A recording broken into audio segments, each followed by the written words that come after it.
Welcome to episode 5 of the Crying Raven podcast. Today we're going to be talking about something that a lot of Magic players do. A lot of people think that when they lose, it's bad luck. It's not bad luck. I promise you, okay? We all lose, but it's not because you're Yugi or you're not Yugi, okay? It's not the heart of the cards. It's because you're making small decisions, but they're bad small decisions, and they lead up to your loss, all right? So today we're going to talk about and go over the 10 mistakes that we see Magic players make that keep them from getting wins in their games. But before hopping into today's episode, we do want to go over a few things. So first off, we do have a Discord server. That is where the community lives. So if you guys want to be a part of the community, everything that happens, every announcement, all the games, everything happens in the Discord. So make sure you guys check that. There is a QR code here on the screen beside Aubrey somewhere. There's also a link down in the description. Definitely check that out. Next thing is DZ Comics, okay? If you are out and you live in OKC or Oklahoma City, or you are passing through Oklahoma City, make sure you check out DZ Comics. We love them. It is a phenomenal game store with all your Magic stuff that you would need, all the game equipment, dice, play pads, all that good stuff. They also have a huge arena for playing. It's phenomenal. Stop, man. Definitely go check it out. Show them some love. Let them know we sent you, okay? Because Chris is amazing. We love Chris. We love Chris. Next thing is the Patreon. It is the best way to support us here at the Crying Raven so that we can keep the lights on for you. We can keep pouring the brew for you. All right. Best way to support us. You can do that. Again, QR code here on the screen. If you're on TV, you can scan that, head over there, or there is a link in the description. Go over there, check it out. We got a whole bunch of different tiers. My favorite tier that we have on there is the one that allows you to watch this podcast live. You can see all the stuff. If there are mess ups, you get the mess ups. You know, you get to see everything just raw and live. And then after the podcast, you get a chance to actually play a game with us. When we do run games, that is an option there. And then, hey, look, you might be on the game in Patreon because we're starting to do that as well. So that is my favorite tier that we have. We have other tiers as well. Head over and check that out. Very last thing is Tavern Brawl Season 2, baby. The Shattered Veil, okay? Season 2. This season. Season 2. This season is online. So anybody watching this, if you want to play, you can join, all right? There's a link, again, in the description, QR code here on the screen. Head over there, sign up. We are in regular registration right now. That will go until the end of February, I believe February 22nd. After that, we head into late registration. Trust me, you don't want to pay late registration. Get in now, okay? We currently have 12 slots left, so they are going week by week. They are going away. So if you want your chance to play, there's a championship belt on the line. All right, so if you want that sweet thing, make sure you get in, okay? Again, it's online. We're going to be running it through Discord. So we have everything set up. Now let's go ahead and hop into the episode. We just got out of Snowpocalypse 2026. You know what I'm saying? Right. Beginning of the year, Snowpocalypse. Snowpocalypse already. That was kind of cool. I mean, I know me and Aubrey, we got snowed in 4 days? Yeah, we got snowed in for like 4 days up here in Oklahoma. I know Aaron, like two or three for you guys? Yeah, 2, 3. With that, we got a lot of games. We got a lot of games online too, which was pretty fun. A lot more people like within the Discord, and we hopped on Spell Table and got a few games. Some good ones, I'd say. Me and Aaron had a couple good ones. Not just we randomly played Spell Table, and then we had a lot of people in Discord, like I was saying, and then a handful of us really. I think there's a lot. We had like 2 pods, something like that going. Nice. But from those, I mean, like I said, good ones. But I noticed myself just like losing a lot more often than normal. So that kind of just yeah. I guess getting comfortable, and that kind of goes into today's episode of just habits that and just 10 random things that we've kind of all seen players do, or just over the years of just 10 bad habits and 10 mistakes you're probably doing. Probably my first one is like we talk about this one a lot with our group, is like poor threat assessment. Whether that be poor threat assessment. Players, they just often react to like board presence instead of longevity of like things that need to be on the board, or just inevitability of threats. And stuff like value engines, like Ristic Study, Mystic Remora, any type of draw engine, stuff like that. Definitely, I'm noticing people are kind of keeping those around more, which, is kind of funny just because, for instance, I played a game with Shatterfang with you, Aaron, and I was like, bro, You saw me kind of do the thing and like got out of hand pretty quickly, and I was like, oh, probably get rid of Levi. I'm like, no, no, no, no, but Salem has the thing. But the Yoshimaru, get rid of the Yoshimaru. But no, man, you gotta get rid of me. I'm like, no, but okay. So that just kind of goes into more threat and combos over like scary things happening, and just I guess dealing with stuff like that. I guess my biggest advice, if you're not really sure, is kind of go around the table, ask everybody. If you have a means to get rid of something, this is where you can kind of play into politics. If ask the table, hey, if I get rid of X, is that going to benefit everybody or X, Y, and Z? Aubrey, I've kind of seen you do that as well with a handful of people. You can get certain rid of individuals because got to right. And I've had plenty of games, and I've seen plenty of games where I've like noticed somebody's got the big scary thing, and I will take out the big scary, the big bad guy, and then inevitably that comes back and just bites the whole table because the quiet person over here, at the Ristic study ends up getting so much cards in hands, he's gonna end up comboing out. So it's just one of those things. You know what I'm saying? Study. Get rid of the Ristic study. Always get rid of Ristic study. Yeah. Always. Other things you can kind of look for is like, who's gaining resources every turn. If you notice like, hey, dude's stacking a lot of treasure over here, but isn't really doing much, he's probably saving up for something later. So, get rid of whatever he's kind of doing to mass generate his mana flow. Who's got open mana, things of that nature, Side note, unbanned Dockside. Unbanned Dockside. There's just been a handful of times, what I'm getting at with the wrong threat assessment, there's just been a handful of times where I've lost by just bad threat assessment.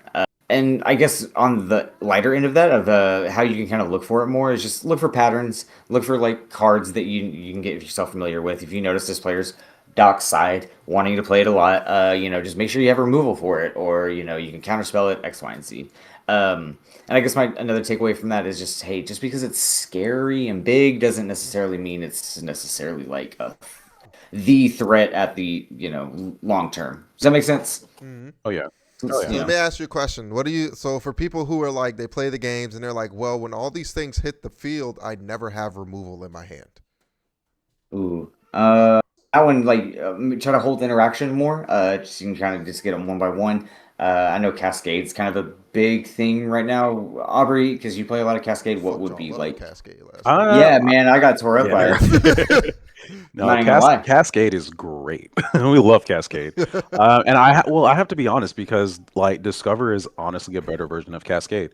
But definitely just kind of with your triggers. Honestly, just any way you can cycle through your deck to get to the stuff that you need, like that's just key. Whether it be graveyard shenanigans, mill cards to put in your graveyard so you can get that interaction later somehow, or if you discover exactly cycling. So and it's just going through your library faster to be able to get the resources that you need, because chances are, honestly, I mean, you possibly might have some kind of thing to be able to help, but sometimes it's the other people on the board or other people in game who might also have something else, and you're just like, well, I mean, we're kind of throwing the gamble out here, but we'll see what happens. So, but still, you want to cycle as much as you can. Your card draw is key, absolutely. So, I have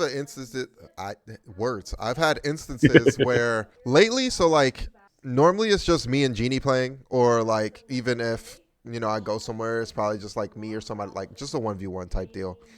So going from that to then playing against 3 other people, it's like completely different, like mindset and kind of what you gotta, like what you have to look at, right?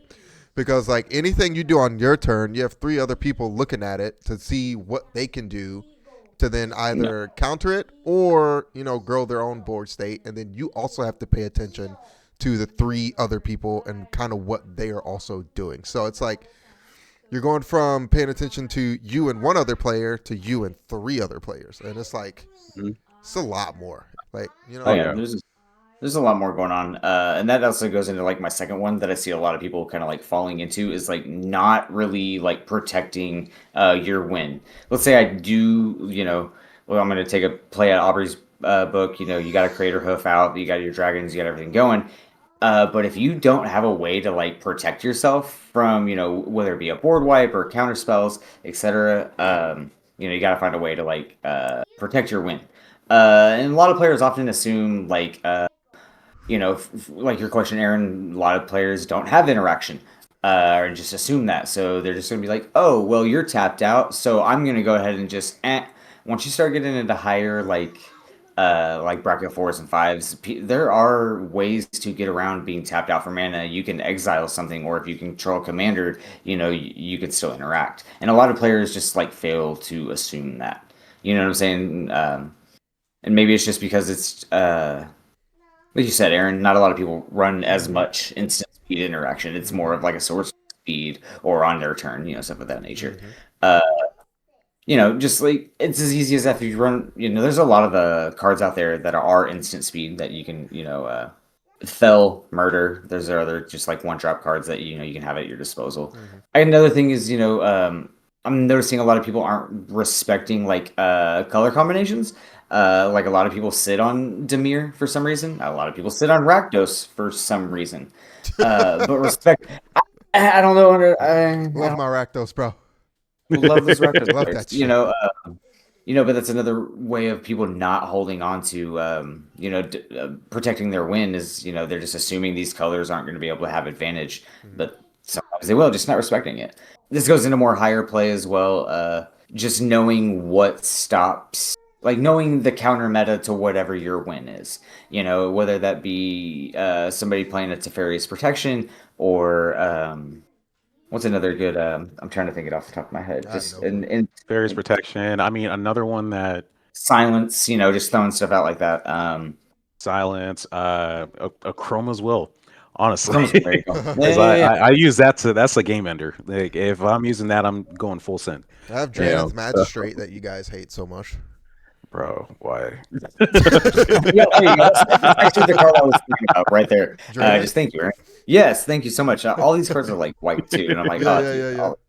Well, see, that's the funny thing that white is really, really good at removal. Honestly, if you really think about it, like white is the color. If you really want to get some really good removal, like white is the color usually to go to. We hate Sunfall. Yeah. Just stuff like that.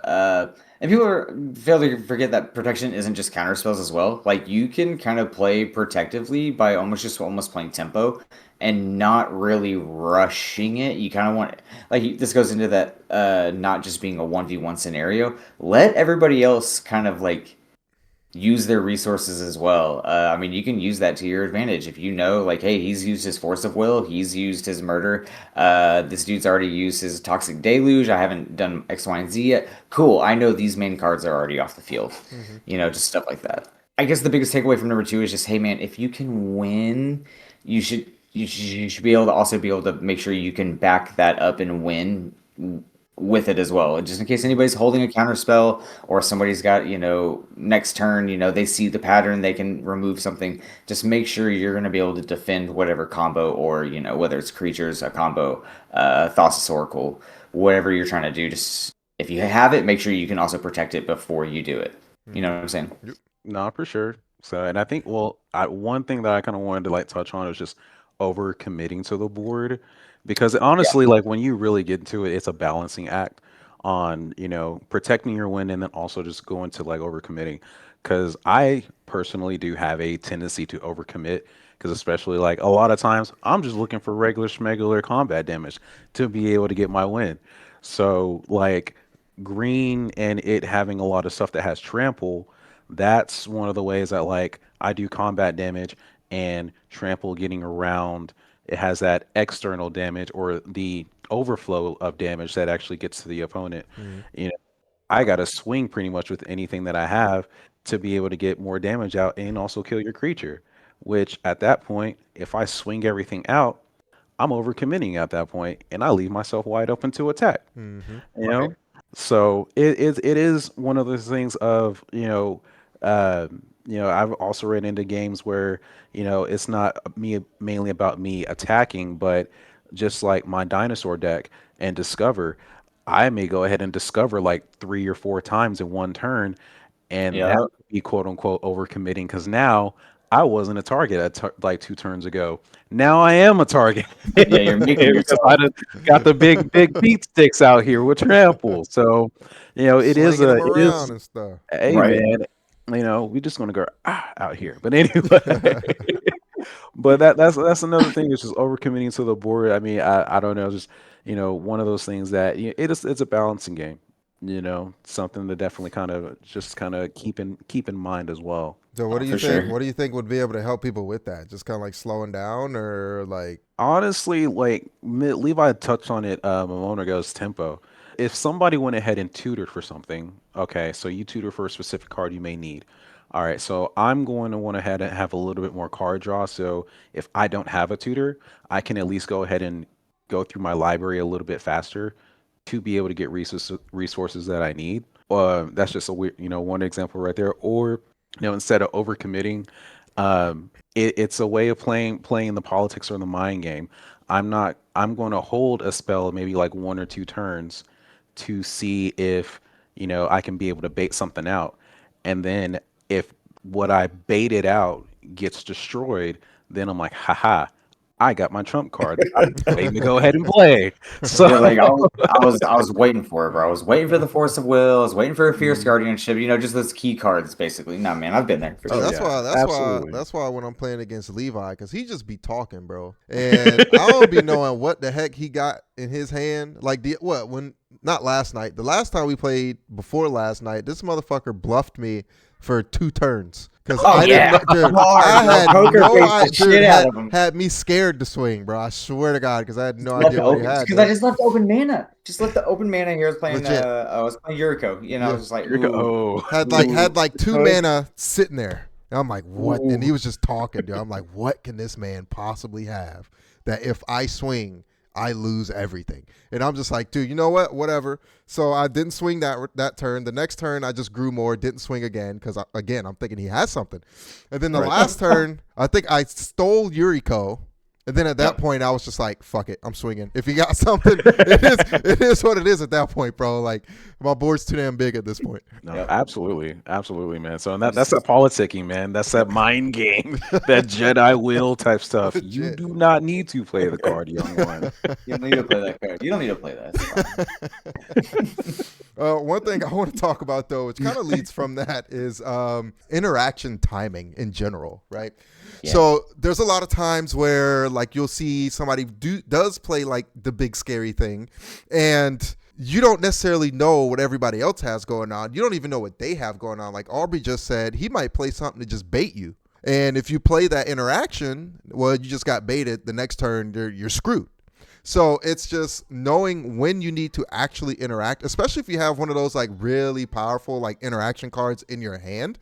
You really need to wait for the right scenario to play that, because if you don't, then you're going to get screwed, and then the rest of the board is going to get screwed, and you just pretty much handed the other person the game. So just really Right. paying attention to it. And whenever somebody plays something, again, like Levi said earlier, just ask around the table, what does this do? You know what I'm saying? Just ask everybody kind of what they got set up, what do the cards do, and all those things, so that you can get the information. Then once you have the information, then you kind of know, especially if you play a lot, or you kind of know what's going into it. If you're new like me, you might not know what the hell is going on, even if they tell you the cards. But if you've played a lot and you know the combos and kind of what these commanders and different decks want to do, then you can be able to play the interaction at the perfect point where you need to be able to shut the other person down from whatever they're trying to actually do. I mean, a good example. I mean, Aubrey's done this a handful of times in League. Like, if I get a Mystic Remora or a Rhystic Study by turn 2 or 3, like Aubrey is damn set, and basically the rest of the table is, if it's that early and I have one of the 2 cards, get rid of it, or you need to interact with it as soon as it's on the table, or counter it, because you don't want to, in CEDH, higher EDH terms, you don't want to feed the fish. Mystic Remora, you know what I'm saying? Don't feed the fish. Don't feed the Rhystic player. You're just giving them more value. So Right. like that's a good, as far as timing. Like if it's in the first 2 to 3 turns, like, hey man, you probably need to get rid of that. And that just goes into the overall threat assessment too as well. You know what I'm saying? Like knowing that, hey, if If we keep feeding the Rhystic player or the Mystic Remora player, like they're gonna get value and they're gonna get closer and closer to that win con. Interact with it early. Mm-hmm. You know Oh what I yeah. mean? Mm-hmm. So No, absolutely. Because even like, even if it's not the Ristic player, it's the dude who somehow gets like, with 10-10 Eldrazi out turn 3. what Like, I may not you have gotta a I may not have like a counter spell, but if I'm playing white and I got this Swords to Plowshare, best believe if you swing that thing at me, it's gonna be gone. It's gone. I mean, with Aaron too, I've seen him, within the first hand with his Markov deck, dude. He can wipe a table turn 3, but you got to look for the key pieces. Like, if I see Veto hit the board and I have something to instantly kill it or counter it, nope, Better bye. get rid of No, Veto, no, no. gang. Right. Get rid of You better Veto. get rid of Veto, bro. Mono black gang, like I understand, like get Vito's off the table. Gary instantly kill, no, but you want to exile Gary. You don't want to put Gary in the graveyard. That's a whole nother thing. You know what I'm saying? Oh yeah, But absolutely. like, um, I'll Swords to Plowshare him all day. oh yeah, dude. And and just with us going off that, just those tidbits, that just comes from losses. You know what I'm saying? Like that's probably like my third one on my end is like learning from your losses is like key. And to me, a loss isn't wasted unless like you ignore it. Like you want to go back, look at your opening hands. It's easy to blame like your draw or like your luck, but you can't blame the draw if you properly mulligan. Better probably question I would lead into that instead of like, is it luck or is it draw? Is probably is like what decision or what chain of events, more or less, I should say, probably what decisions, say, led to this happening. Did I not interact properly? Did I interact too early? Did I dump my hand too fast? I brought this up in previous episodes, learning Kirk, playing life as a resource. And if you don't sequence him properly, it can kill you or leave you extremely vulnerable. You know what I'm saying? So it's just, there's multiple things, poor sequencing, bad threat reads, we've touched base on that a little bit, or just, the proper moment to interact. Hey, should I have countered that Bristic study earlier? Mm-hmm. Should I have countered, that Sensei's top? Should I immediately just put it to the graveyard? We don't want an Aetherflux Reservoir combo happening. Get rid of pieces. Did I do those things? And honestly, like that, it's easy to be salty. We've all been there. I mean, I'll even admit over this last weekend, it was just so hard interacting with certain decks that I wasn't used to that I was like, bro, I feel like I am just plateauing. But I got to remember, like, you don't really grow as a player unless you, like, take away knowledge, learn from it, keep going. We've talked about this before, the Goku complex, etc. Don't let people cascade, Levi. Right. Don't Dude, let I people was playing. I fucked up. cascade. This is what happened last night, bro. So I'm playing the new, what is it, Dance of the Elements, because we were playing, we were playing just like little, just having fun. But I got the creature and I had Ashling out, so I evoked him. Okay. There's a creature in there that lets you cascade twice. So Love it already. So I evoked him, came in, cascaded twice. He also gives your creatures haste. He gives everything haste. Oh, okay. Yeah. So played him, cascaded twice. Then, because he's evoked, he goes to the graveyard, comes back as a token. Right. Cascaded 2 more times. So cascaded 4 times. So got 4 crazy creatures out. One of them got rid of Chatterfang because it got rid of anything that wasn't black and that wasn't an artifact, a non-artifact, non-black creature. So killed Chatterfang because I was feeding him because I was sending shit to the graveyard because he had an artifact on it. What was this, the artifact? I had Talarian's. Oh goodness, it's the one that gives you vigilance. Vigilance, and then it's a counter when something goes to the graveyard. It's graveyard. Yeah. Any card that hits the graveyard. Yeah. So I was feeding it, because I'm evoking shit, sending stuff to the graveyard. So I was like, all right, we're just going to get rid of the squirrel, get him out of here. We're not going to worry about it. Nice. So then I had a whole board of big things. This was what, turn 3? Turn 4? Turn 3, turn 3. Just Jeez. crazy fucking board. Everything has haste, so I'm swinging stuff. And then the next turn, I drew another card. Go for it. Yep. Yeah. That card you were looking for is Maelstrom Wanderer. Yeah, that thing.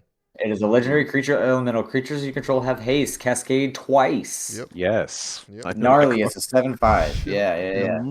So evoked it for 4. And then I had another card in my hand that allowed me to, it was a green creature. Can't remember what it is. When you play it, you can return target creature from your graveyard to your hand. So brought back that.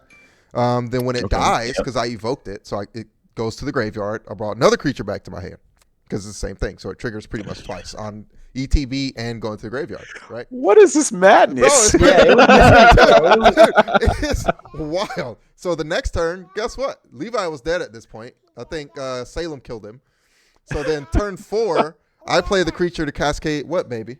I see. The next turn, I played the creature card to cascade 4 more times, and then killed Salem. Swung out, killed Salem. So yeah, that was fun. Dude, that was turn 5. It was pretty gnarly. It's pretty gnarly. But if you don't get that card early in that pre-con, it takes forever to do anything. So, Really the deck is really chunky. That was, and I guess from that, just like, I learned, hey man, you just gotta counter cascade.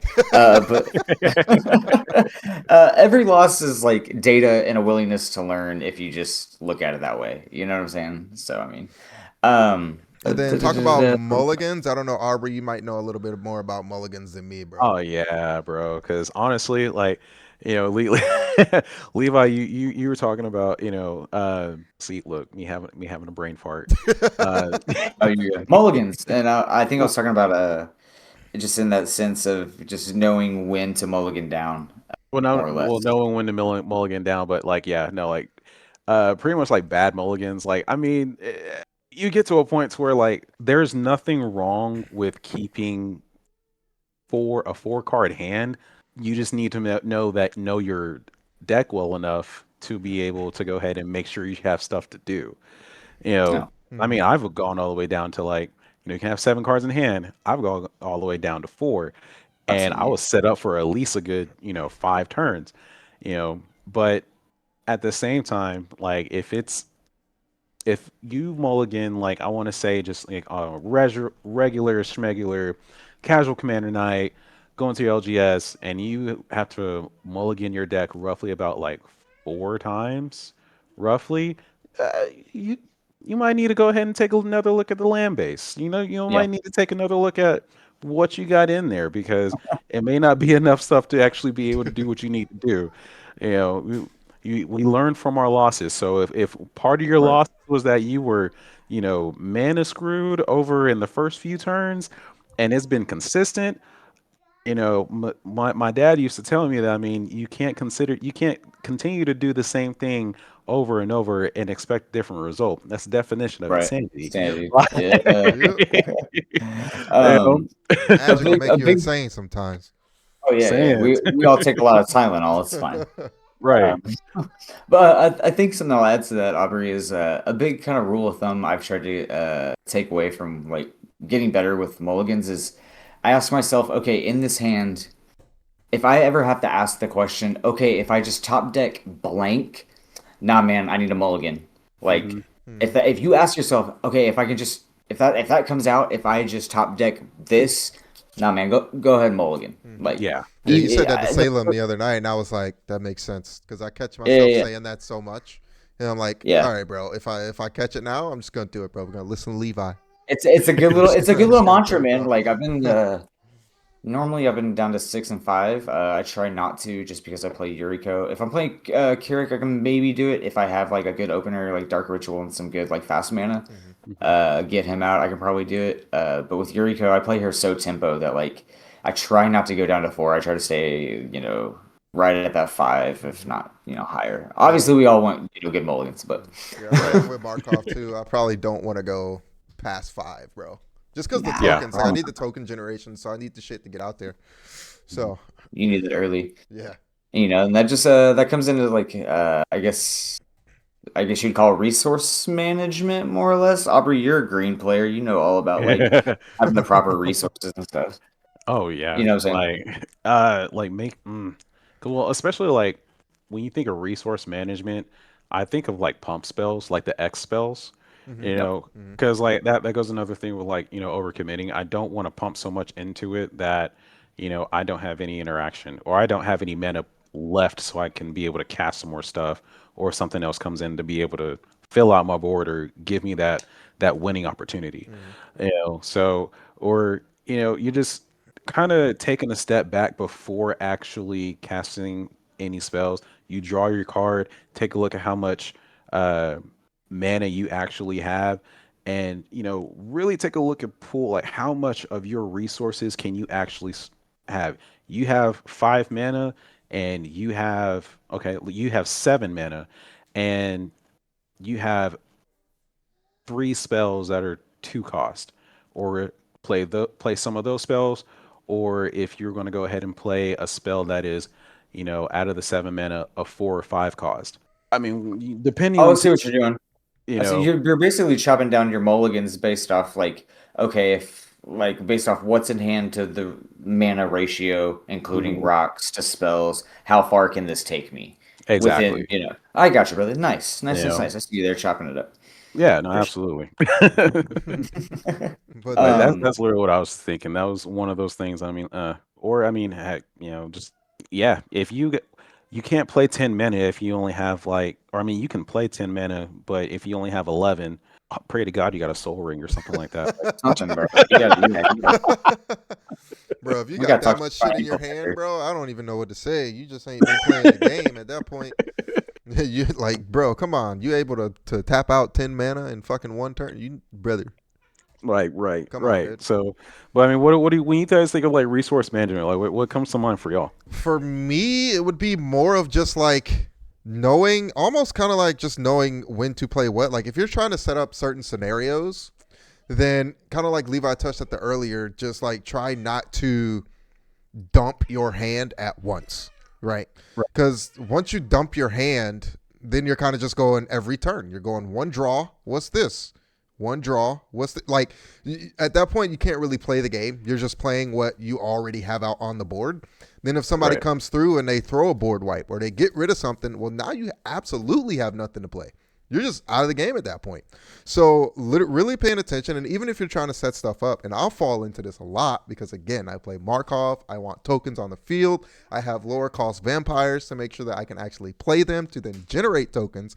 So I'll be in a point where maybe turn 6, I have the 6 mana, but then I have like a 2 cost and a 3 cost, vampire in my hand, and I'll just play them. Then maybe I only have like 2 cards in my hand at this point, and now I'm kind of just like, everything is already on the field. It's already Yeah. there.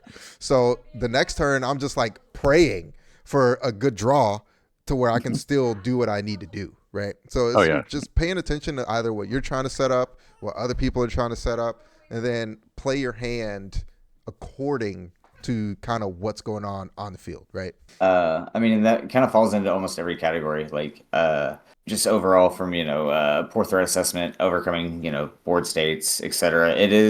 Commander is such a ever evolving in a game that is full of just minute, like micro adjustments every turn. So I mean, Mm-hmm. don't get me wrong. Yeah, there's a lot of top, 10 mistakes or whatever we see. These are just the ones we see. The game is always changing. The game is always adapting. There's a new set. Oh my gosh, it feels like next Next month week. we already have Ninja Turtle. Yeah, yeah. Oh my gosh, like Next set. Week after that. yeah, it's like right, 2.5 weeks or something like that. It's right, crazy, dude. Like I feel like I just got done with a pre-release like 2 weeks ago. Literally. right. But I mean, with that, it just comes with like every loss is a chance to like learn. You know what I'm saying? And every game is some form of a lesson. Take away what you can from it. Replay it as much as you can, but don't get salty about it. Learn, adapt. If you want to get that, I feel like that's my biggest takeaway of if you want to get better as a player. Just Mm-hmm. hey, every single game is, or even if you win, like every game is a form of a lesson and a learning experience. Mm-hmm. Just It's my like experience. everything in life, man. If you look at No, That's for true. real. if you look at things if you look at things like they're L's, bro, guess what? They're gonna be L's. But if you look at things like Right. they're a learning experience, you're gonna learn something. You Mm, know what I mean? This goes the same way. And then last thing I want to touch on though is just having tunnel vision. Oh Right? yeah, dude. Yeah, Oh dude. yeah. Yeah, dude.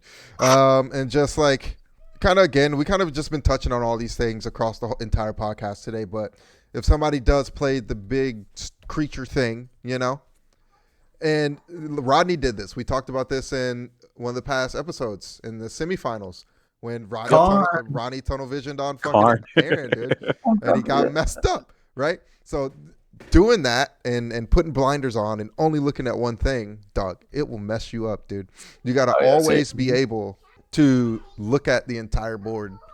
And even if two people are dead and it is just a 1v1 at this point, you still got to pay attention to the entire board, bro, so that you understand what's going on. What is the actual problem that person has?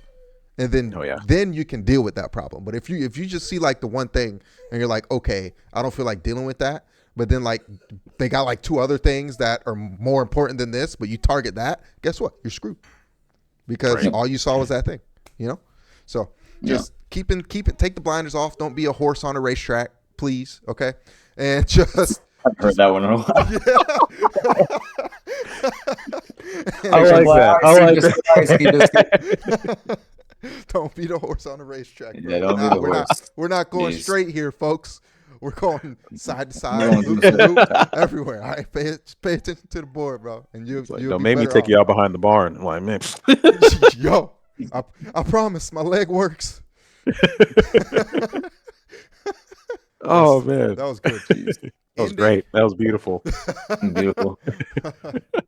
That is going to be it for episode 4 of the Crying Raven podcast. Guys, again, make sure you do check out the Discord. All that stuff is going to be in the description. QR code here on the screen. That is where you can join the community. Everything happens in Discord, guys. The best way to stay connected with us and to just chill with us. Honestly, chill with the community. So make sure you check that out. Also, again, season 2 is coming up. We are in normal registration right now. If you guys want to go ahead and join, there are 12 spots left. Make sure you guys go ahead and sign up for it so that you don't miss your chance to get that championship belt. Last thing we're going to do is go ahead and shout out anybody who just signed up on our Patreon. And this week's shout out goes to Jared Weaver. Let's go, Jared. Thank you so much, Jared. You're freaking awesome. Love you, man. Again, guys, is DZ Comics. Okay, we love DZ. Make sure you go check them out if you live in the Oklahoma City area. If you're coming through Oklahoma City, make sure you go check them out. It is the premier spot for Magic and just games in general. Check them out. Till next time. We'll see y'all next time. Next episode of Dragon Ball Z. See.